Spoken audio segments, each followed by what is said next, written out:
All right, let's take a look at problem 8. So 200 kilojoules of heat is added under constant pressure to 1 kilogram of steam initially at 30 bar, 400 degrees C. What is the final temperature? And then what is the change in internal energy during this process? So let me start by labeling my initial state. Okay, so my initial state, how do we want to label it? So I know my mass is equal to, and actually this is just my mass in general. So let me not even write it down as my initial state. Let me just say for my process, so Q is equal to 200 kilojoules, I guess processor system, and my mass is equal to 1 kilogram, right? I have 1 kilogram of steam. And we're not told we have an open tank or anything of that nature, so I'll assume that it's closed and constant. Okay, so this would be my extensive energy. Okay, so Q then, would just be Q total over M. So the amount of heat added is 200 kilojoules per kilogram. All right, just want to get it on a per mass basis. All right, and then from there, so my initial state,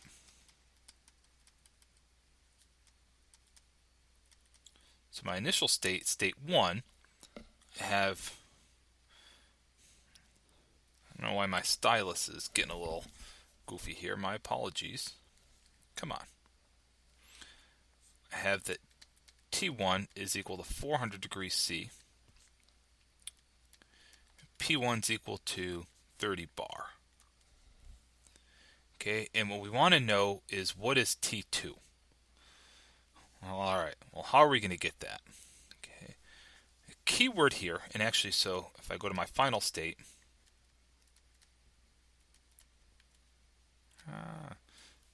so in my final state, I don't know what T2 is. And I'm sorry, I don't know what's going on with my stylus here. Come on. So my final state, I don't know what T2 is. Okay, but my pressure is constant. So P2 is equal to my 30 bars. Okay, and this, heat being added under constant pressure, right? This is key. Okay, why is that key? Well, I know my first law of balance, is delta U is equal to Q. Sorry, my stylus is going wild. Come on. Delta U is equal to Q plus W. Okay, well, we're not told anything about shaft work, so we assume that our only work is reversible PV boundary work.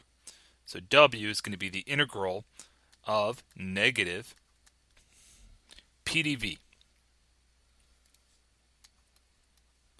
And I'll integrate from my initial to my final state. Well, pressure's constant, so this just becomes negative P integral from my initial to my final state dV, all right, which I can just write as negative P, and actually I'm just going to write it as delta V. Okay, where delta V, all right, would be V2 minus V1. Okay, why is this important and why is this key? Well, if I come back to my first law of balance, so I have delta U is equal to U2 minus U1, and that's going to be equal to Q minus P times V2 minus V1. Okay, so what I'm going to do is I'm going to rearrange and solve for Q. So then Q is equal to U2, come on, U2, my stylus is going wild, U2 minus U1, okay, so bring this over, plus P V2 minus V1, or expanding it out, and then grouping, I'm going to have U2 minus U1 plus PV2 minus PV1. V1. Collecting terms, Q is equal to U2 plus PV2 minus U1 plus PV1. Alright, so what am I doing here? Alright, remember, P is my pressure. Use my internal energy, it's a state function. V is a state function as well. Alright, and so in the text we introduced a new thermodynamic state function, a new quantity defined for convenience. Alright, my enthalpy. Right, where my enthalpy, H2, is equal to U2 plus PV2. So just like U, H is a state function. Okay, and so likewise I'd have H1 is equal to U1 plus PV1. So Q is equal to H2 minus H1. Well, now how does this help us out? Well, in my initial state, I know T1 and I know P1, so the state of my system is fixed. So with T1 and P1, I could go to my steam tables and I could find H1. Alright, then once I have H1, okay, I could take my first law of balance and I'll know H1 and I know Q. So I can solve for H2 is going to be equal to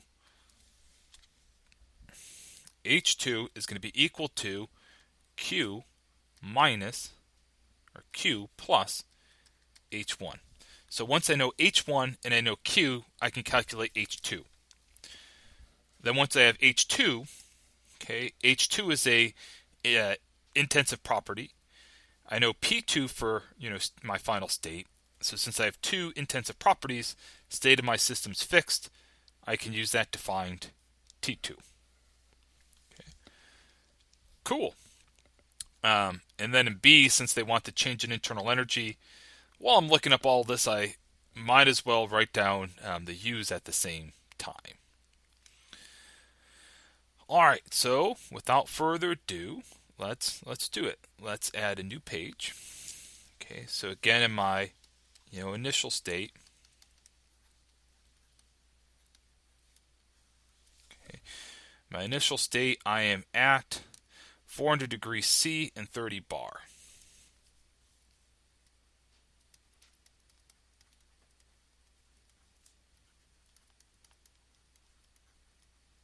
Okay, 400 degrees C and 30 bar. So I'm going to go to my steam tables, see what I have. So here I'm in saturated, since that's where we left off last class. Okay, we're not on the saturated steam tables, so that's good, because I'm assuming I have superheated. So now I'm in superheated steam tables. And at 30 bar, Tsat's 233.86. So since T is greater than Tsat at 30 bar, I have a superheated vapor. Okay, so we have a superheated vapor.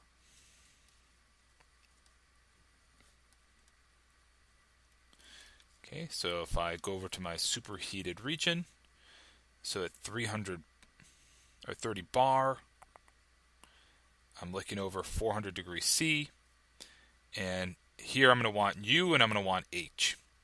So U is 2933.4. So U1 is 2933.4.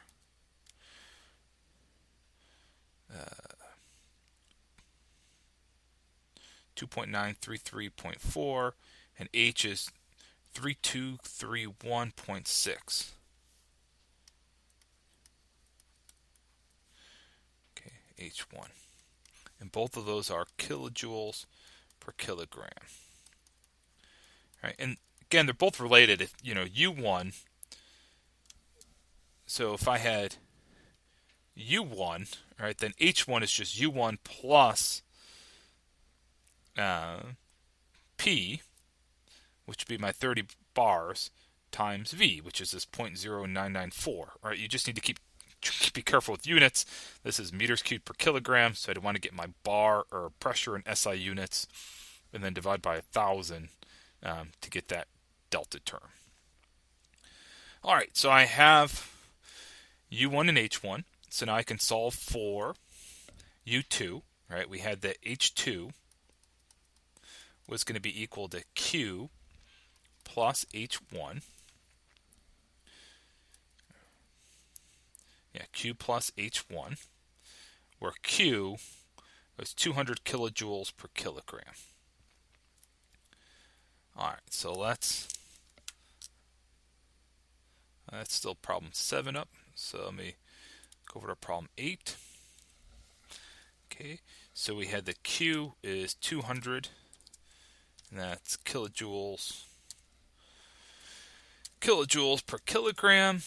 We had the H1 is equal to 3231.6. Okay, so H1 then is equal to, or H2 is equal to Q plus H1.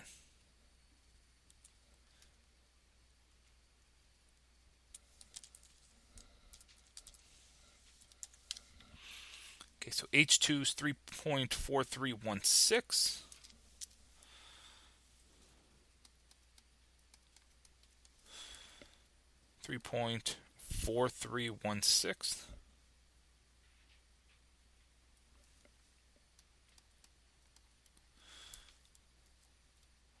.4316. times 10 to the 3, and that's kilojoules per kilogram. And so then I'm going to summarize what I have in state 2, so my final state. Okay, again, our pressure is 30 bars. And now I have the H2 is equal to, so I'll write this as 3431.6. All right, 1, 2, 3 kilojoules per kilogram. Okay. So now what I'm going to do is I want to go to my steam tables and figure out what the temperature is, since we're asked for the temperature. And then I'm going to get U at the same time, since we also want the change in internal energy. So if I go back to my superheated steam tables, so 30 bars, okay, what I'm looking for is my enthalpy is 3431.6. Okay. And if I look at the enthalpy of my liquid and vapor at coexistence, right, I see that I'm greater than the vapor phase, so I'm superheated. So I'm reading across my row here, and I'm 3431, 3431. So I know I'm going to be between 500 or 450 and 500 degrees. So let me set up a table so that we can interpolate to find U1 and T. Okay. So I'm going to create a table. We're going to need to interpolate. So I'm going to write down temperature in degrees C. I will also write down my enthalpy, that's kilojoules per kilogram, and my internal energy, which is in kilojoules per kilogram. Okay, so my reference enthalpy is 3431.3431. Okay, 3431.6. I'm at 30 bars. So I'm between 400 and 450 and 500 degrees C.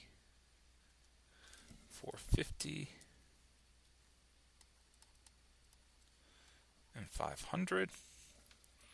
Okay, the enthalpy at 450 is 3344.7.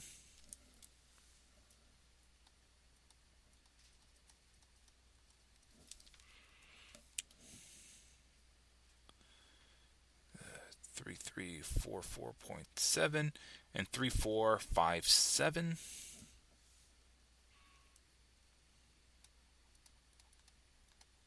All right, so our enthalpy is between those two. And I'm going to get the internal energy while I'm at it, since I need that for the second problem. So 3021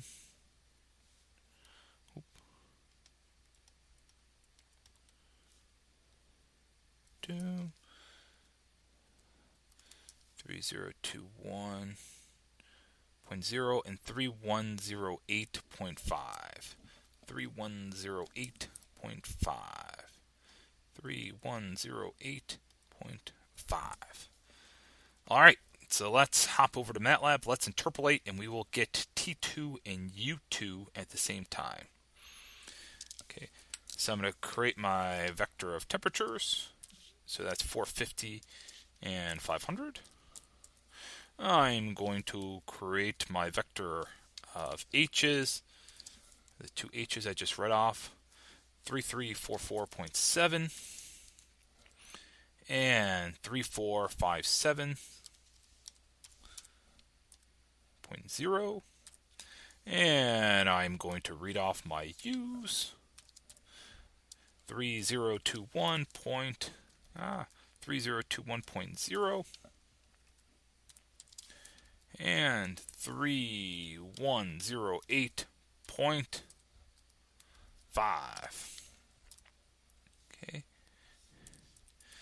And my reference, well, I have my reference H2 defined up here. So if I want to calculate T2, I'm going to perform linear interpolation, so interp1. So my x variable, right, I want to estimate the value at that H2. So it'll be H, comma, T, comma, H2.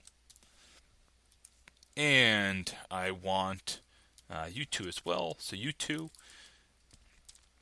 So H, comma, U, comma, H2. Okay, running, I get an estimate of my temperature is 488.6910. So I find that T2 is equal to 488.6910, and that's degree C. Okay, and so that's closer to 500 degrees C, as I would expect, since my enthalpy is closer to that value. And I get that U2 is equal to 3.0887 times 10 to the 3, and that's kilojoules per kilogram. All right, and the problem wanted delta U, which is U2 minus U1. There's U2. The value of U1 I had recorded up there. Okay, so let me just type in U1. We had is 2933.4. So therefore du is U2 minus U1. And that's going to be 155.3093. So delta U is 155.30093 kilojoules per kilogram. Okay. So this problem was a little different in that we introduced our friend enthalpy, which makes life easier. We could have solved it without enthalpy. We just had to look up specific volumes and computed, U plus, PV. But enthalpy definitely makes it a lot easier to work with. Okay. So we've got the change in internal energy. We have the final temperature. All is good. Okay. Hope that helps. Let me know if you have any questions.